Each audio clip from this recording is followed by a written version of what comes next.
When Sue Bird's legendary WNBA career came to an end, people were curious about what she would do next. The surprise? She chose a path that was even more groundbreaking than anyone imagined. For 21 years, Sue Bird defined excellence on the basketball court. 5 Olympic gold medals, 4 WNBA championships, 13 All-Star appearances. The numbers tell one story, but the legacy? That's something still being written. Sue Bird sits comfortably in a studio setting, wearing casual but stylish attire.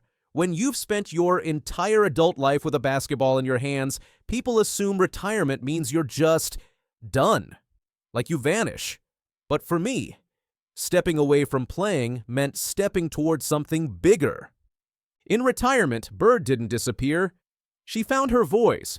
Alongside her partner, soccer icon Megan Rapinoe, Bird launched A Touch More, a podcast that dives into sports, culture, and the seismic changes happening in women's athletics.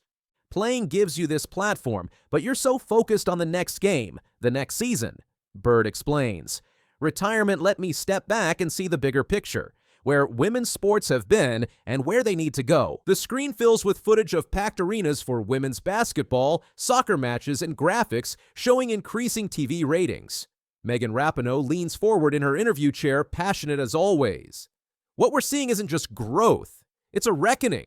The world finally caught up to what we always knew. Women's sports are incredible, marketable, and profitable. It's money and eyeballs, and both are finally showing up. We've always been here. We've always been exciting," adds Bird. "The difference now is investment at every level."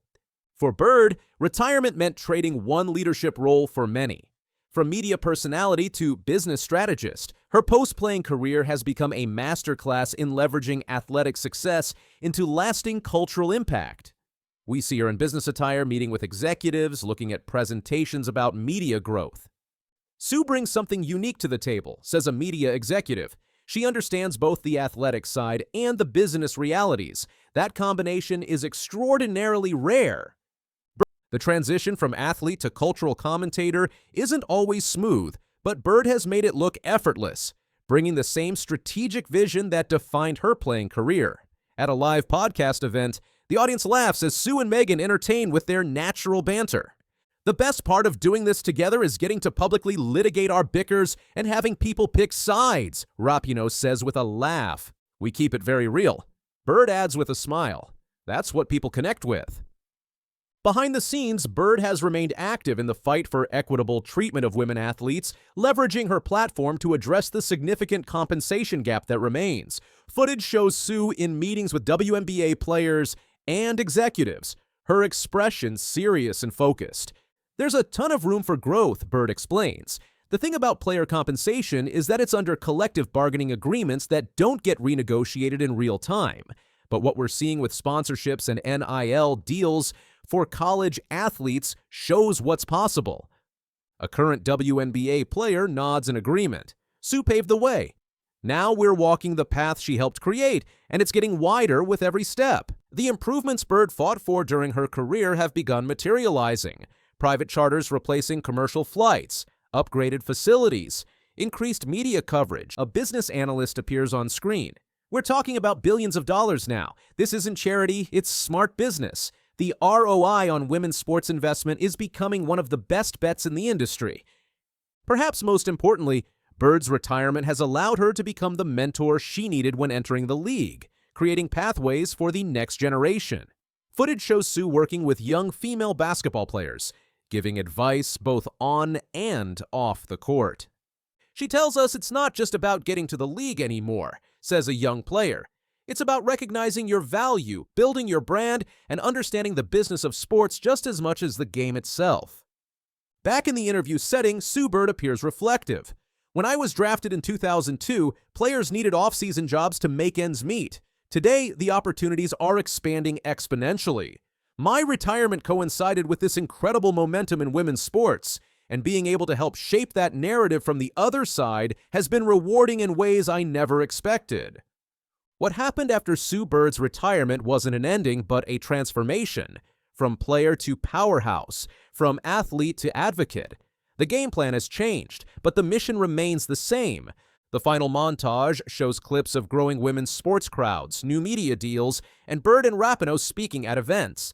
People often say athletes die twice, once when they retire, and then at the end of their life, Bird muses. But I don't see it that way. Retirement isn't a death, it's a rebirth. The court was my home for 2 decades, but now the whole world is my arena. Rapinoe adds, "We're just getting started. The revolution in women's sports isn't coming, it's here, and voices like Sue's are making sure it's not just a moment, but a permanent shift." In a final close-up, Sue Bird smiles. "So, what happened after retirement? I got to work. There's still so much to do, and I've never been one to sit on the bench." For Sue Bird, the final buzzer was just the beginning. Could Hollywood's toughest icon finally be ready to lay down his director's chair? At 94 years old, Clint Eastwood has just made a shocking announcement that has fans and critics alike wondering if this truly marks the end of an era in filmmaking. Adios, amigo. Listen, stranger. Didn't you get the idea? We don't like to see bad boys like you in town. Go get your mule. You see, that's what I want to talk to you about. He's feeling real bad. I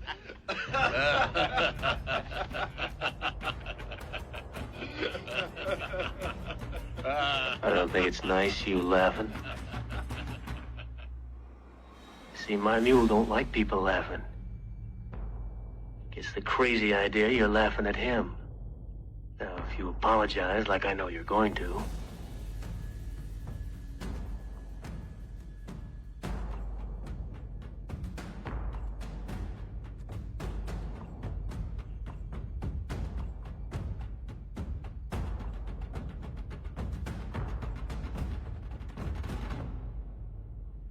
For over 6 decades, he's been the face of rugged American masculinity on screen.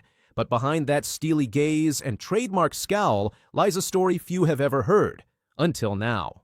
In a rare and intimate interview with Film Comment magazine, Eastwood revealed that Juror Number, 2-his courtroom drama starring Nicholas Hoult and Toni Collette, will indeed be his final film as a director. "I've been fortunate to tell stories that matter to me for a long time," Eastwood reportedly stated. "At my age, you start thinking about how you want your final chapter to read. This feels like the right time to step back." The announcement sent shockwaves through Hollywood. After nearly 40 films behind the camera and countless iconic performances in front of it, could this really be the end of Clint Eastwood's legendary career? But there was more to his revelation than just retirement plans. In the same interview, Eastwood opened up about the personal regrets and private joys that have shaped his remarkable journey, things he's kept close to his vest until now. Born in 1930 during the Great Depression, Eastwood's path to stardom was anything but guaranteed. Few know that before becoming Hollywood royalty, he struggled academically and was even expelled from Piedmont High School. Eastwood admitted, "I wasn't much for classrooms. I was the kid who'd rather be anywhere else." After high school, he drifted between odd jobs, swimming instructor, paper boy, lifeguard, and even a brief stint fighting forest fires in Oregon. What would have happened if he'd continued down that path instead of finding his way to Hollywood? His military service with the Army during the Korean War nearly ended in tragedy when a Navy bomber he was hitching a ride on crashed into the Pacific Ocean near Point Reyes, California. Eastwood and the pilot had to swim 2 miles ashore in shark-infested waters. Eastwood reflected, "That experience taught me something about surviving. When you're faced with your own mortality at a young age, it changes how you view risk." After being discovered by a Universal Studios assistant in 1954, Eastwood languished in minor roles until landing his breakthrough part as Rowdy Yates in the TV Western series Rawhide. But did you know Eastwood almost turned down the role that would make him an international star? When Italian director Sergio Leone offered him the lead in A Fistful of Dollars, Eastwood's agent advised against it. "Everyone told me going to Italy to make a Western was career suicide," Eastwood revealed. "My agent thought I was crazy, but something in Leone's vision resonated with me." That instinct paid off spectacularly. The Dollars trilogy transformed Eastwood from a TV actor into a global movie star. But success came with its own price. Perhaps the most surprising revelations in Eastwood's recent interview concern his personal life. The actor has 8 children with 6 different women, including his first wife Maggie Johnson, longtime partner Roxanne Tunis, actress Sandra Locke, flight attendant Jocelyn Reeves, actress Frances Fisher, and his second wife, Dina Ruiz.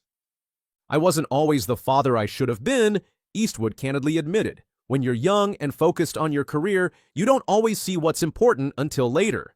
In what may be his most personal revelation yet, Eastwood acknowledged that stuntwoman Roxanne Tunis, with whom he had a 14-year relationship, and daughter Kimber, was the love of my life. "Sometimes the timing isn't right," he reflected. "We had something special, but Hollywood relationships aren't easy, especially back then." Despite his remarkable success as an actor, Clint Eastwood's true passion always lay in directing. Making his directorial debut with Play Misty for Me in 1971, Eastwood went on to helm nearly 40 films and collect 4 Academy Awards throughout his career behind the camera. When asked why he transitioned to directing, Eastwood's answer was refreshingly straightforward. "I got tired of working with directors who couldn't make decisions. I thought I could do better, and I wanted to try." Simple as that. His directing style quickly became legendary in Hollywood circles. Known for capturing scenes in just 1 or 2 takes, rarely saying action or cut, and consistently bringing projects in under budget, Eastwood established himself as one of the industry's most dependable filmmakers. "Film is a collaborative medium, but someone needs to make the final call," Eastwood explained. "I never saw the point in endless takes or overthinking things. Trust your instincts and move forward." Beyond his film career, Eastwood briefly entered politics when he was elected mayor of Carmel by the Sea, California in 1986, serving a 2-year term. "I ran because I didn't like how the local government was treating small businesses," he revealed. "Sometimes you have to step up and do something yourself if you want change." Though widely associated with conservative viewpoints, Eastwood has described himself as fiscally conservative but socially liberal. This nuanced perspective is reflected in his political support, which has included both Republican and Democratic candidates throughout his life, demonstrating the same independent thinking that has characterized his approach to filmmaking. "Labels don't interest me much," he explained. "I've always believed in personal freedom and responsibility. The rest is just noise."